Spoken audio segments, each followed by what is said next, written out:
بسم الله الرحمن الرحيم.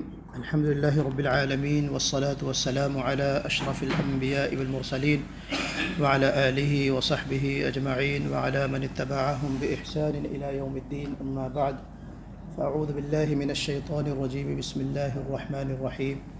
يا أيها الذين آمنوا كتب عليكم الصيام كما كتب على الذين من قبلكم لعلكم تتقون. انتہائی عزیز دوستوں اور بھائیوں، اللہ تبارک و تعالیٰ کا بے پایا فضل و احسان ہے کہ اس نے ہمیں نماز عصر با جماعت ادا کرنے کی توفیق عطا فرمائی۔ اللہ رب العزت سے دعا ہے کہ وہ ہماری تمام عبادتوں کو قبول بھی فرما لے اور باقی مادہ زندگی کو اپنی مرضی کے مطابق گزارنے کی توفیق عطا فرمائے۔ عزیزان محترم، رمضان کی آمد ہے۔ یہ مبارک مہینہ جسے ہم شہر القرآن کہتے ہیں، رمضان قرآن کا مہینہ، رحمتوں، مغفرتوں اور انعامات سے لدا پھندا گویا کہ ایک ربانی مہمان کے طور پہ ہمارے درمیان عنقریب موجود ہوگا۔ اللہ رب العزت سے دعا ہے کہ وہ ہمیں ان سعادتوں سے مالا مال فرمائے، رمضان کی سعادتوں کو بار بار دیکھنا نصیب فرمائے، اور جب رمضان کی سعادتیں ہم دیکھ لیں تو اس میں خوب سے خوب اعمال کرنے، اپنے رب کو راضی کرنے اور اپنے گناہوں سے توبہ کرنے کی ہم سب کو توفیق عطا فرمائے۔ رمضان کی آمد سے قبل ابھی چند دن باقی ہیں، ہمیں 3 چیزوں کی طرف توجہ دینی چاہیے۔ 3 وقفات، 3 وقفات رمضانیہ اس کو کہہ سکتے ہیں، یعنی 3 ایسے پڑاؤ جہاں پر ہمیں ٹھہر کر سوچنا چاہیے، غور و فکر کرنا چاہیے اور عمل کے ارادے سے اس کو سمجھنا چاہیے۔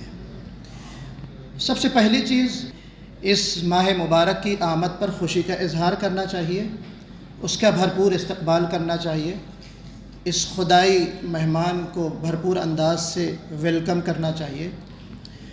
قل بفضل اللہ وبرحمتہ فبذلک فلیفرحوا، کہ اے نبی آپ کہہ دیجئے کہ یہ اللہ کا فضل اور اس کی مہربانی ہے کہ یہ جو انعام اس نے ہم کو عطا کیا ہے اس پر لوگوں کو خوشی منانی چاہیے۔ اچھا، ایک چیز یہاں پہ اور بتا دوں کہ قرآن میں ایک جگہ ہے کہ لا تفرحوا ان اللہ لا يحب الفرحین، کہ خوشی مت مناؤ کیونکہ اللہ خوشی منانے والے کو یا والوں کو پسند نہیں کرتا۔ اور یہاں کیا کہا جا رہا ہے کہ خوشی منانی چاہیے۔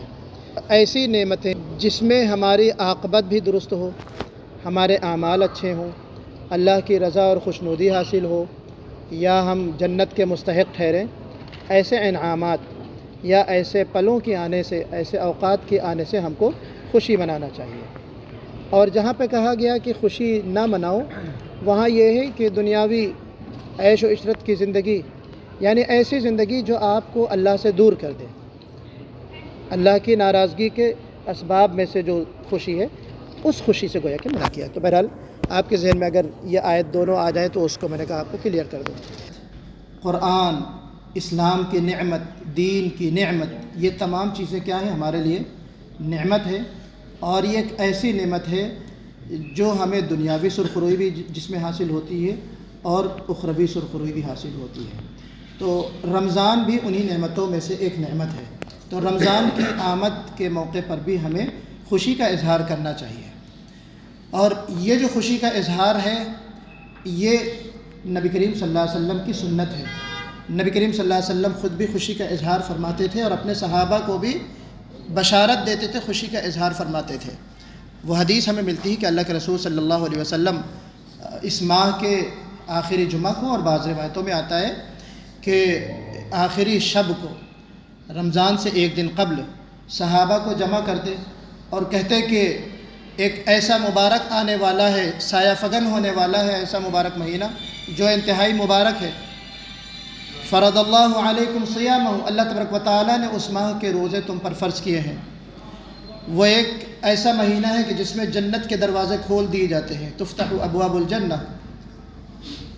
وتغلق فیہ ابواب الجحیم، اور اس مہینے میں جہنم کے دوزخ کے دروازے بند کر دی جاتے ہیں۔ وَتُغَلُّ فِيهِ مَرَدَةُ الشَّيَاطِينِ، اور ایک روایت میں ہے کہ وَسُلْسِلَةُ الشَّيَاطِينِ، کہ مردود جو شیاطین ہیں جو عام دنوں میں انسانوں کو گمراہ کرتے ہیں، نیکیوں سے دور رکھتے ہیں، رمضان میں ان کی جو طاقت ہے وہ کم ہو جاتی ہے، اللہ تعالیٰ ان کو جکڑ دیتا ہے، پابند سلاسل کر دیتا ہے، بند کر دیتا ہے ان کو۔ تو ہمیں اللہ کا شکر ادا کرنا چاہیے کہ اللہ تبارک و تعالیٰ نے ہم کو زندگی دی، اور ہمیں امید ہے کہ انشاءاللہ ہم تمام لوگ رمضان پائیں گے۔ ہمیں دعا بھی کرنا چاہیے کہ جو باقی ایام بچے ہیں اس میں ہمارے لیے خوب خوب برکت نازل فرمائے اور ہم کو رمضان کی سعادتوں سے مالا مال فرمائے۔ اللہ کے رسول کی حدیث ہے خیرکم من طال عمرہ وحسن عملہ، کہ تم میں کا بہترین شخص وہ ہے جس کی عمر بھی لمبی ہو اور اچھے کاموں کی بھی توفیق ہو، جس کے اعمال بھی اچھے ہوں۔ تو یہ لمبی عمر ہم کو ملی تبھی تو رمضان ہم پائیں گے نا۔ تو ہمیں اس پر اللہ کا شکر بجا لانا چاہیے اور کوشش کرنا چاہیے کہ جتنے ہم نیکی کے کام کر سکیں اس سے فائدہ اٹھانا چاہیے، تو اللہ تعالی ہم سب کو فائدہ اٹھانے کی توفیق عطا فرمائے۔ دوسری چیز جو ہمیں غور کرنی ہے اس سلسلے میں وہ یہ ہے کہ اس رمضان میں سب سے اہم چیز کیا ہے؟ روزہ ہے۔ تو یہ روزے کی فرضیت تمام امتوں کے لیے تھی، خالی ہمارے آپ کے لیے نہیں ہے۔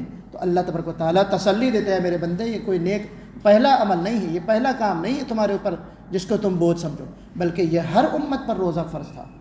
اور دوسری چیز کیا ہے؟ ہر امت پر روزے کا جو مقصد تھا وہ بھی ہر امت پر وہی تھا۔ کیا چیز؟ لعلکم تتقون، تاکہ تمہارے اندر اللہ کا تقوی پیدا ہو جائے، اللہ کا ڈر، اللہ کا خوف، اللہ کی خشیت، یہ چیز پیدا ہونا یہ اصل چیز ہے۔ اب اس مقصد کو حاصل کرنے کے لیے انسان بھوکا رہتا ہے، پیاسا رہتا ہے، شہوات سے دور رہتا ہے، اور یہ تمام چیزیں کیا ہیں؟ یہ تمام جائز چیزیں ہیں۔ کھانا پینا جائز ہے یا ناجائز ہے؟ کھا سکتے ہیں، حلال رزق ہے، انسان کھا سکتا ہے۔ اصل مقصد کیا ہے؟ مقصد یہ ہے کہ اللہ کا تقوی پیدا ہو۔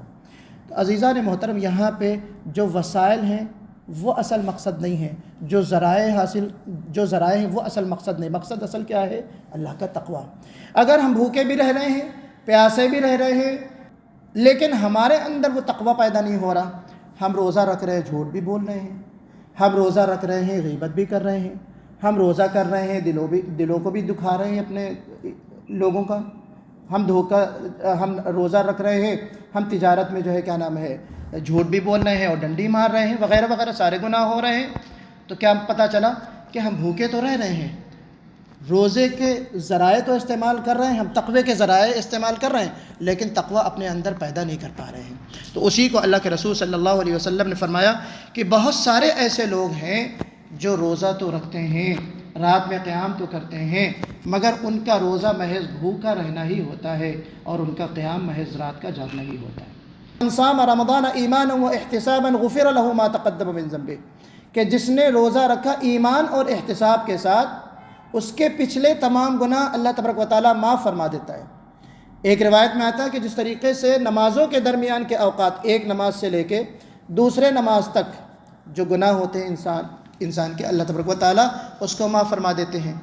پھر ایک جمعہ سے لے کے دوسرے جمعہ تک جب انسان دوسرا جمعہ پڑھتا ہے تو ایک ہفتے کے اندر جو گناہ ہوتے ہیں اللہ تبارک و تعالیٰ اس کو بھی معاف فرما دیتے ہیں، اور پھر سال بھر کے جو گناہ ہیں اللہ تبارک و تعالیٰ معاف فرما دیتے ہیں جب رمضان آتا ہے۔ تو ایک رمضان سے دوسرے رمضان کے درمیان جو گناہ ہوتے ہیں اللہ تبارک و تعالیٰ اس کو معاف فرما دیتے ہیں۔ تو یہاں پہ جو کہا گیا کہ جو شخص رمضان کا روزہ رکھی ایمان اور احتساب کے ساتھ، ایمان کے ساتھ کیا مطلب ہے؟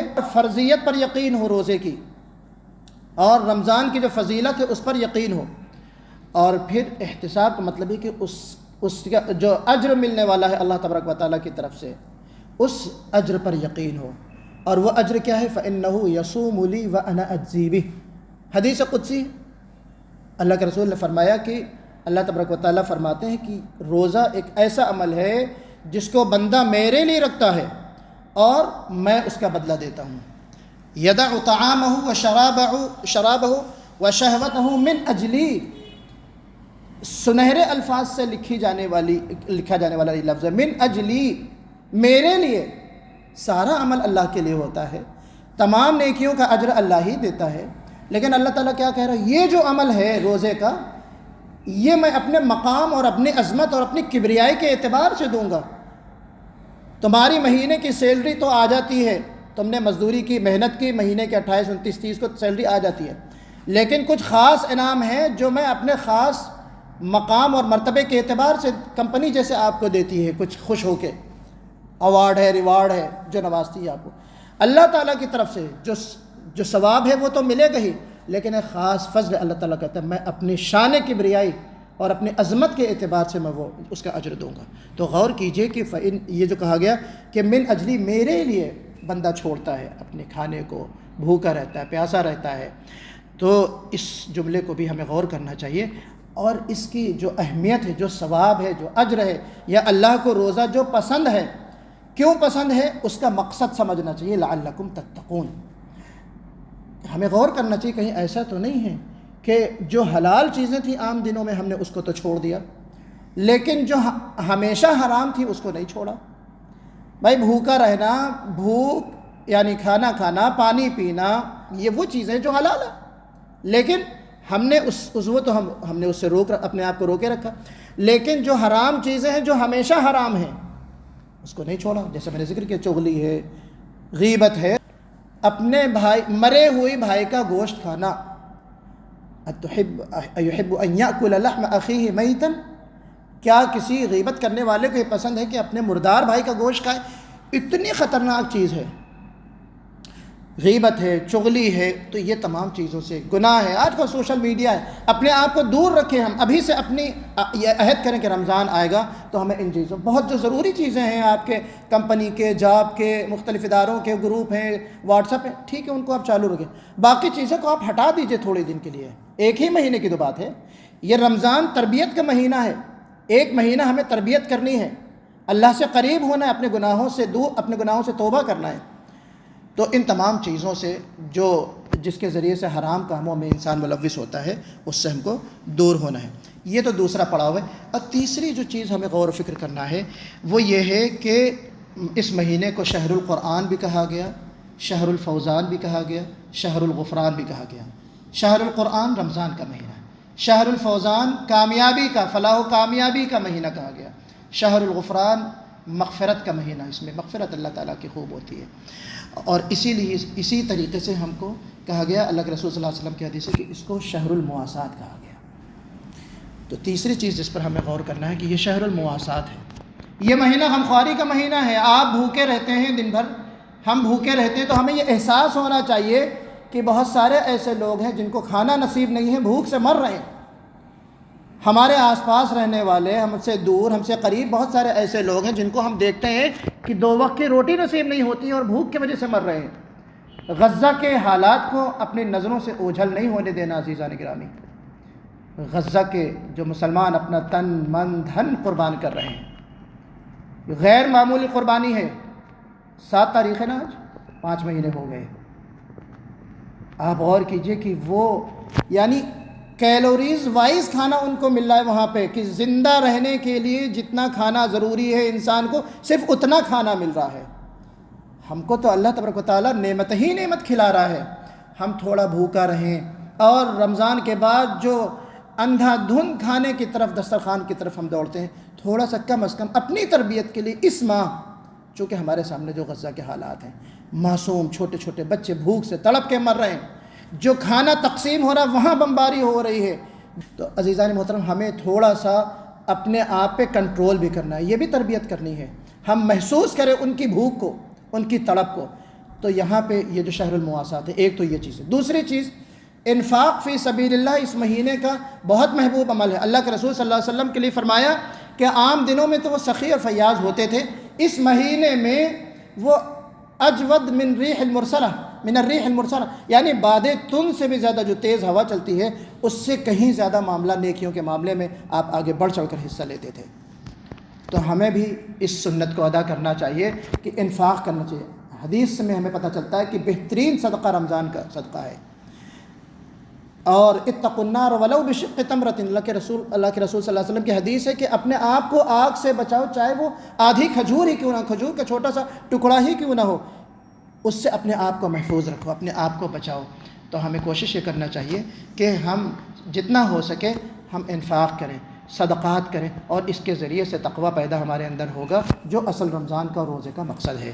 تو ہمیں اللہ تعالیٰ سے دعا ہے کہ وہ ہمیں رمضان میں لائے، رمضان کی سعادتوں سے ہم کو مالا مال فرمائے، اور جو رمضان میں ہم عبادتیں کریں اس کو قبول بھی فرما لے، اور ہمیں بہت زیادہ ان ایام میں اپنی اللہ تعالیٰ ہم کو اپنی رضا اور خوشنودی والی کاموں کی توفیق عطا فرمائے۔ اقول قولی ھذا فاستغفر اللہ لی ولکم اجمعین واستغفروہ انہ ھو الغفور الرحیم۔